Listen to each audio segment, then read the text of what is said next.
코로나19로 인해 모든 것이 바뀌어버린 일상을 살아가고 있는 것도 어느덧 2년째입니다. 사람들은 평범한 일상이 그립다고 말하기도 하고 또 다른 사람들은 이제 코로나 이전의 상황으로는 돌아가기 어렵다고 말하기도 합니다. 예원의 선생님들은 계획되고 예정되어 있는 다양한 학사 일정들이 순탄하게 진행되기를 바라는 마음으로 또 예원의 가족 모두가 부디 건강하기를 바라는 마음으로 한 주 한 주 여러분들을 기다리고 있습니다. 마스크와 함께 변해버린 일상 속에서 다양한 프로그램의 운영이 어려운 것도 사실입니다. 하지만 이럴 때일수록 우리는 누군가와 어떤 방법으로든 만나 자신의 고민과 꿈에 대해 이야기하고 마음을 나누어야 합니다. 홀로 외롭게 마스크 속에 고민과 갈등의 표정을 감추고 살 것이 아니라 휴대전화 화면 너머 혹은 PC 화면 너머에서만 머무를 것이 아니라 우리들만의 방식으로 만나고 또 소통해야만 합니다. 어쩌면 지금 우리에게 가장 친숙한 도구인 온라인이라는 매체를 활용하여 학생들에게 유의미한 멘토 교육을 실시함으로써 우리 학교에 재학 중인 예술 영재들이 과열 경쟁 구도에 매몰되지 않기를 희망합니다. 아름다운 꿈을 가진 청소년들이 건강한 청년으로 성장할 수 있도록 비전을 제시하고 탐색의 기회를 제공하고자 합니다. 예술 영재 교육을 통해 단순히 문화예술계의 인재로서의 성장을 넘어 사회의 건강한 리더로 성장할 수 있도록 이끌어주는 학교 본연의 역할과 의미를 우리들은 지키고자 합니다. 선배라 함은 같은 분야에서 지위나 나이, 학예 따위가 자기보다 많거나 앞선 사람을 의미합니다. 물론 출신 학교를 먼저 입학한 사람을 일컫기도 하고요. 코로나19로 세상이 멈추었다고 생각하지 말고 여러분들의 선배들이 앞서간 발자국을 따라가다 보면 그 시절 선배들의 고민이 지금 여러분의 걷고 있는 그 길 또한 밝혀주리라 기대합니다. 자, 지금부터 생활교육부에서 준비한 이름하여 동예동락 멘토링 프로그램을 시작하겠습니다.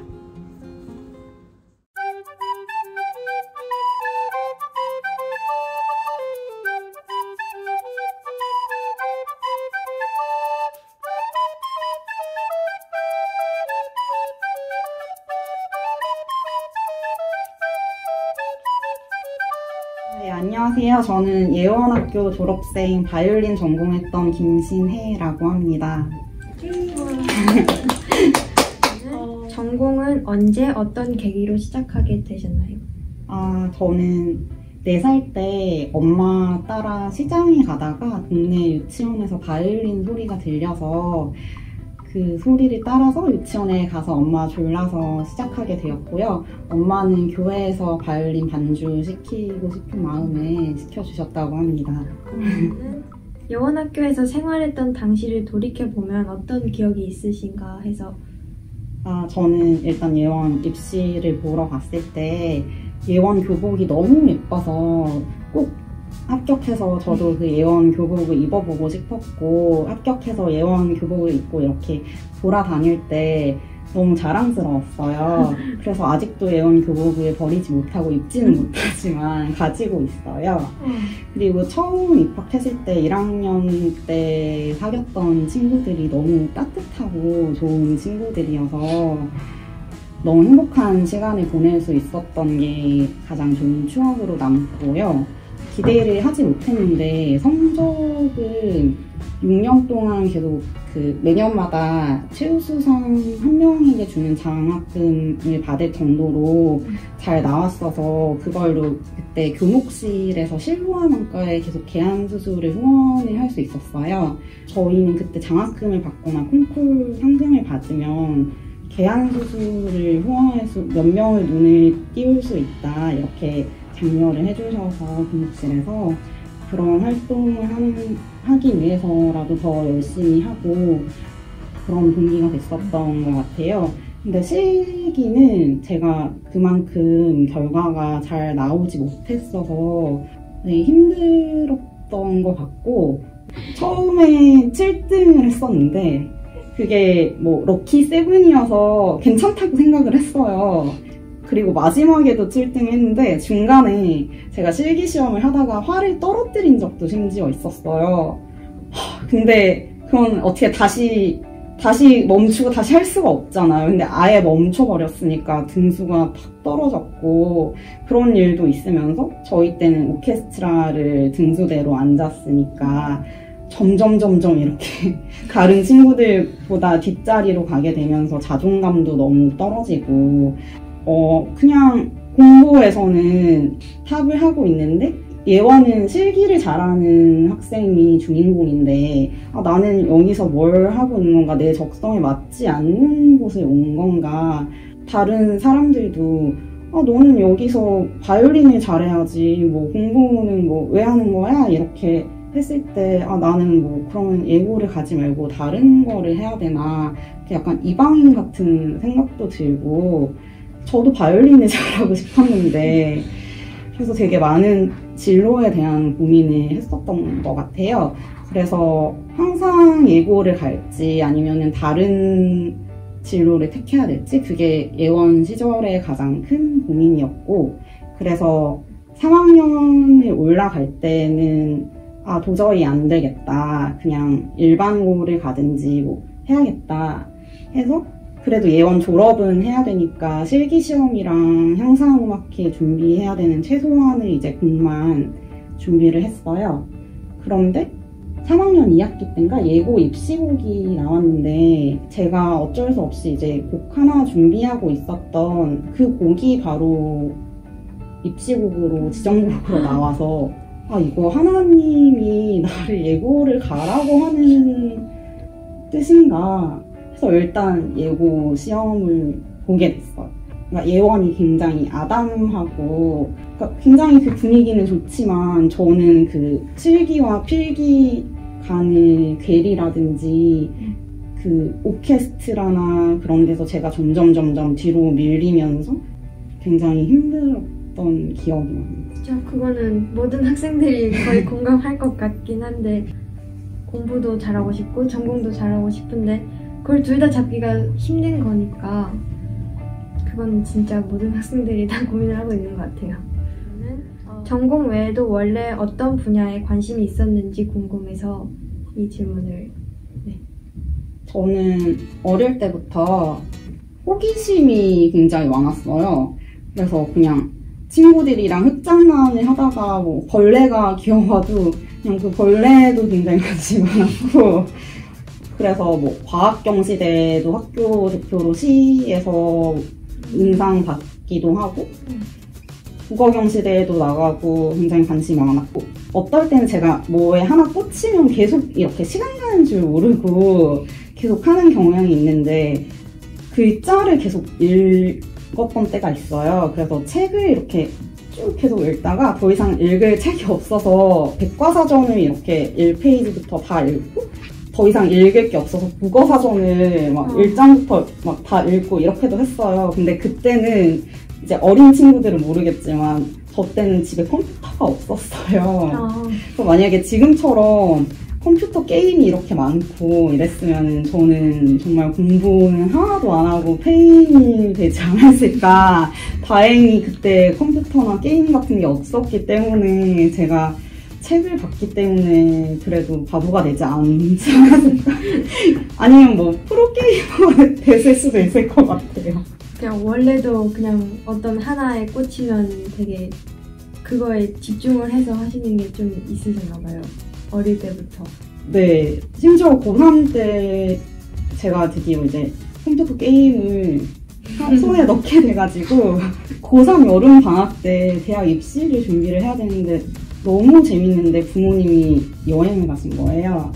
제가 일주일 동안 거의 잠도 안 자고 밥도 최소한만 먹으면서 게임만 했어요. 공부 한 자도 안 하고 바이올린 한 음도 안 듣고 정말 하다가 딱 일어났는데 머리에 피가 굳었는지 이렇게 하다가는 나 정말 대학도 못 가고 큰일 나겠다 해서 그 게임 CD를 이렇게 딱 부러뜨리고는 벽에 이렇게 정신 차리자 이렇게 적어놓기도 했었어요. 청소년기 혹은 청년기에 했던 경험 중에 유의미한 것에는 어떤 것들이 있었을까요?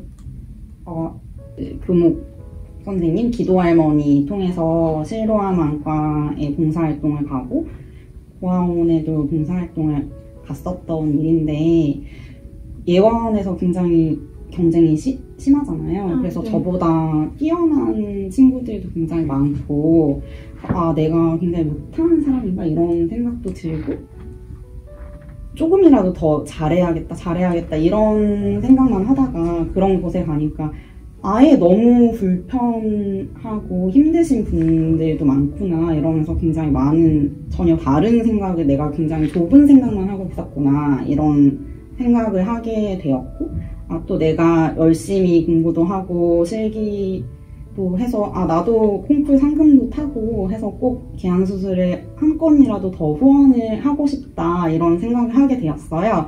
그래서 제가 예원 때는 실기가 그렇게 막 콩쿨 입상을 많이 하지 못했었는데 예고에 가서는 제가 실기를 잘 하게 돼서 콩쿨 대상을 받아서 상금을 받게 됐는데 마침 그때 저희 외할머니를 간병해주고 계시던 아주머니께서 실명 위기에 처하게 되셨는데 그때 제가 상금으로 받게 된 돈이랑 수술비가 거의 비슷해서 제가 그걸 전액을 드리게 돼서 그분이 지금까지도 잘 보고 생활을 하시고 저희 외할머니께서 얼마 전에 돌아가실 때까지 정말 진심으로 간호를 잘 해주셨어요.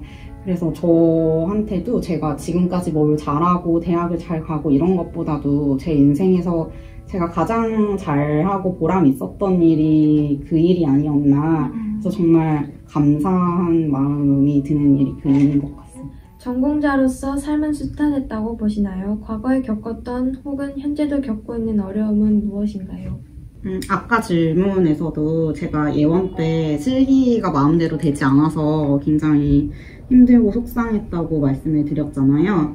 근데 제가 나름대로 그거를 극복하려고 굉장히 애를 써서 예고 때는 실기도 많이 향상됐고 서울대에서는 드디어 실기 수석과 오케스트라 악장도 할 정도로 극복을 했다고도 할 수 있겠지만 모든 클래식을 전공하는 학생들의 소원은 결국 국제 콩쿨 우승하고 또 연주자로서 세계적인 무대에서 연주 활동을 이어나가는 그런 소원이 궁극적인 목표잖아요.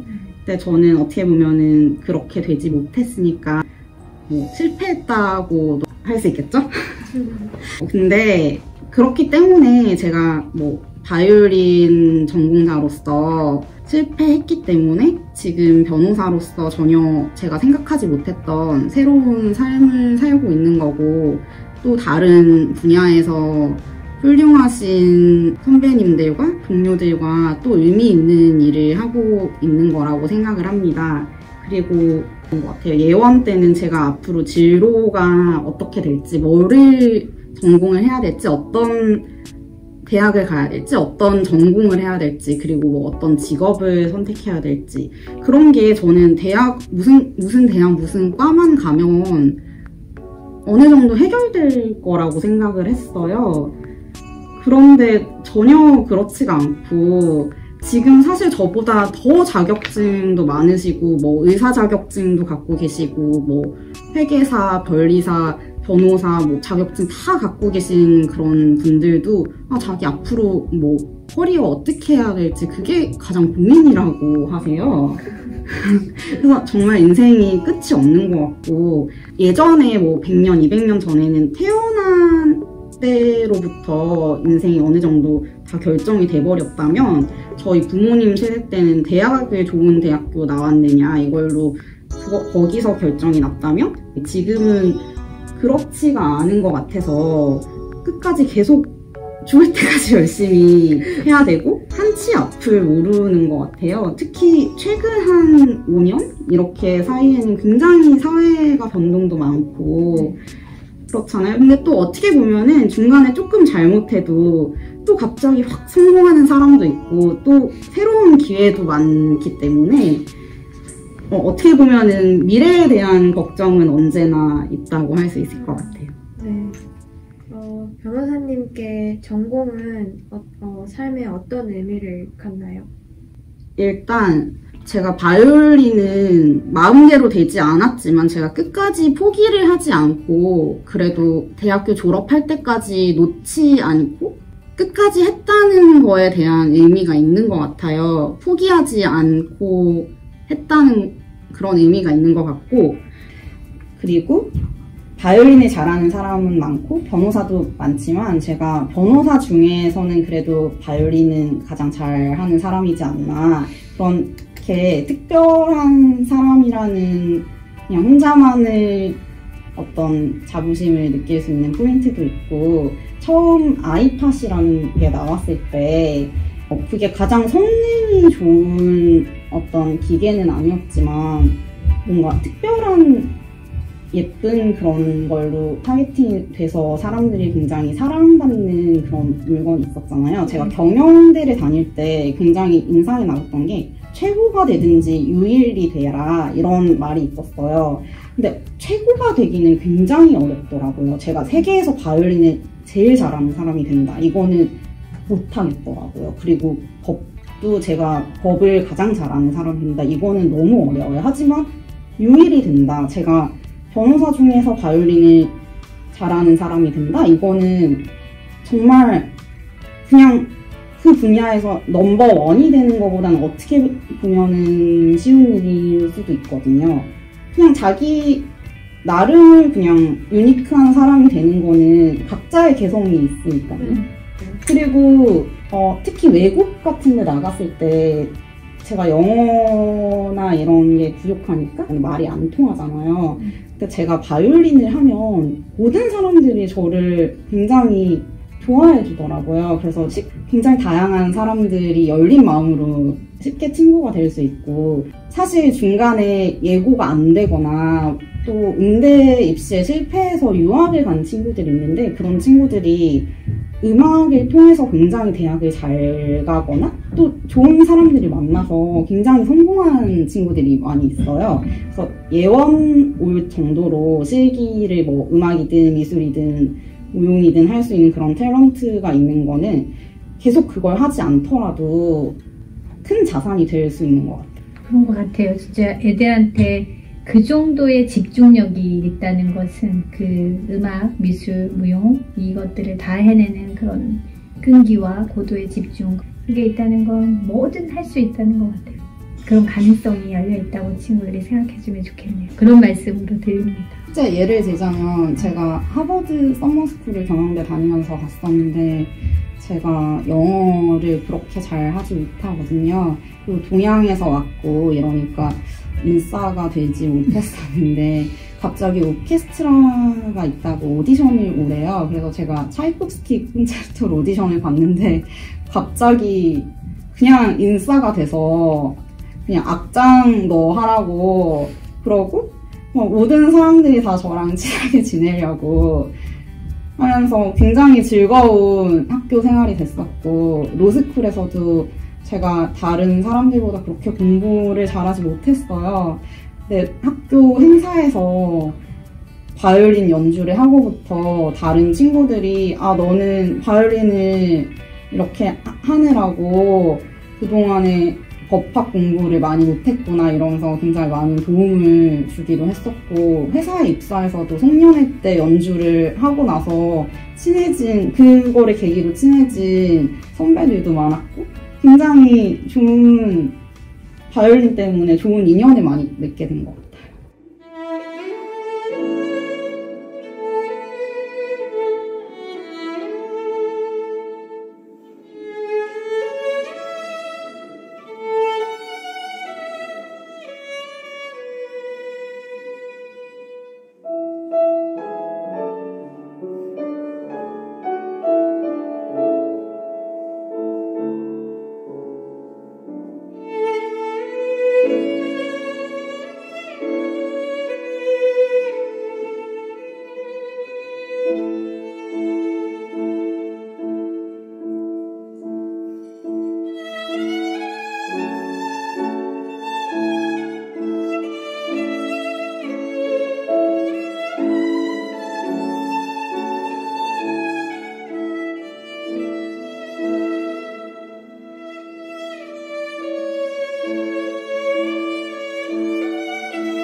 변호사님 인생의 영화나 책, 시, 음악 이런 게 있다면 소개를 해주세요.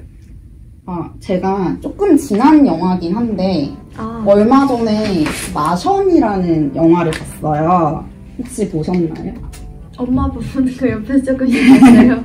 제가 초등학교 때 꿈이 우주 비행사였거든요. 그래서 그 화성에 탐사선을 보내서 그 뉴스들이 나오고 있더라고요.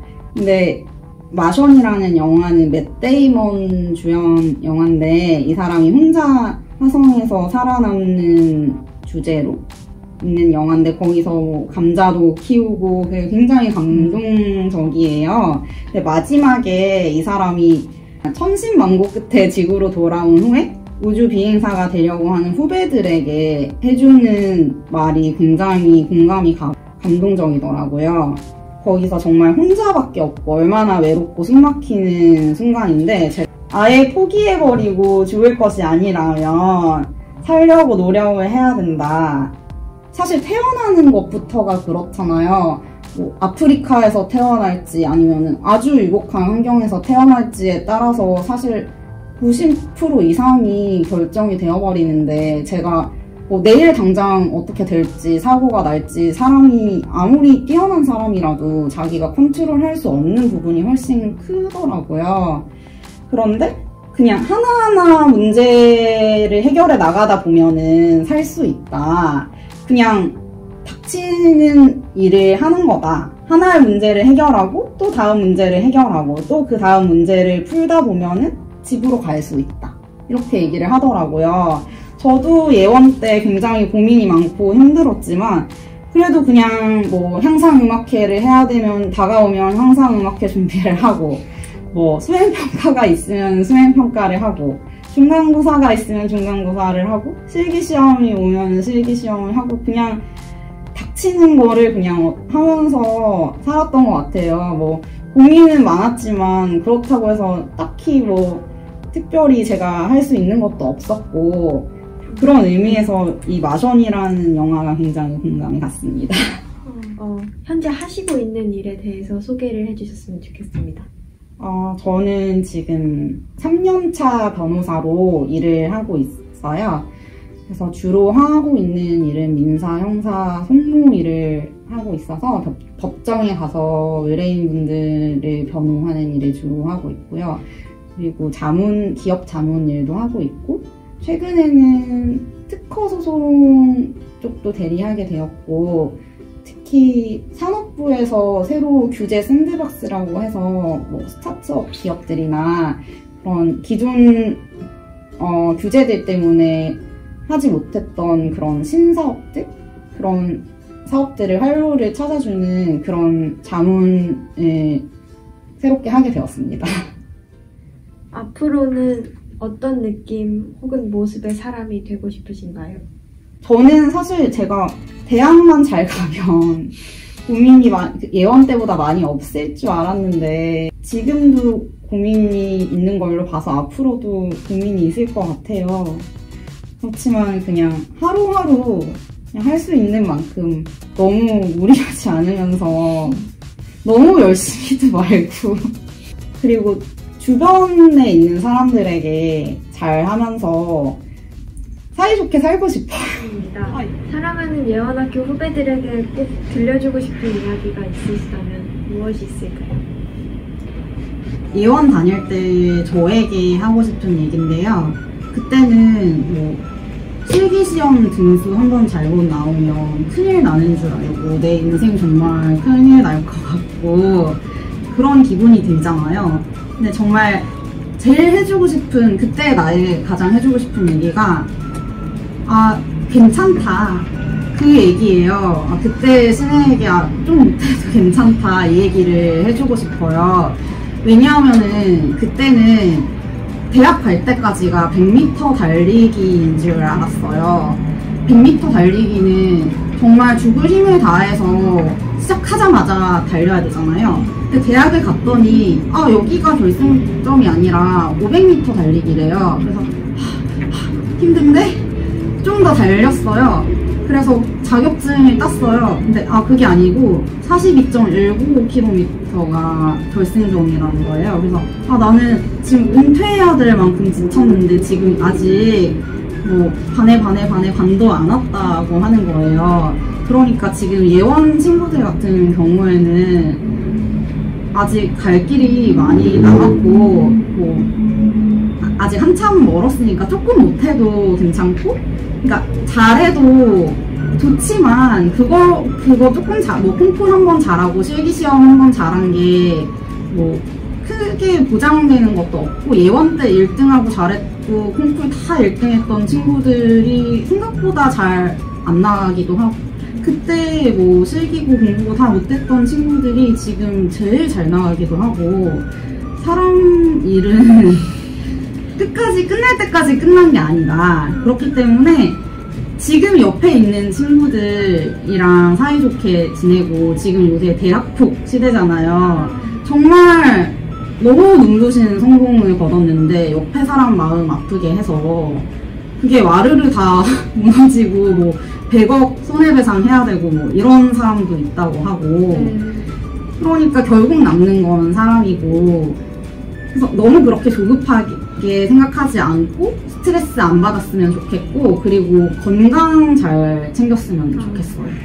지금 뭐 바이올린 하는 친구들이나 미술하는 친구들이나 한쪽으로 이렇게 오래 앉아있고 이런 친구들 척추 건강, 나중에 요새 100세 시대니까 오래오래 몸 써야 되는데 몸 아프면은 다 소용없거든요. 그러니까 운동 많이 하고 그냥 괜찮다, 너무 스트레스 받지 마라, 정말 괜찮다, 이 말 해주고 싶어요. 선배님 복 받아서 좋은 꿈, 저의 꿈 잘 찾아갈게요. 감사합니다. 여기까지 와주셔서 너무 감사하고, 예원 친구들도 건강하게 꿈을 잘 펼쳐나갔으면 좋겠습니다. 감사합니다. 선물을 케이크를 감사합니다. 감사합니다. 너무 예쁘네요.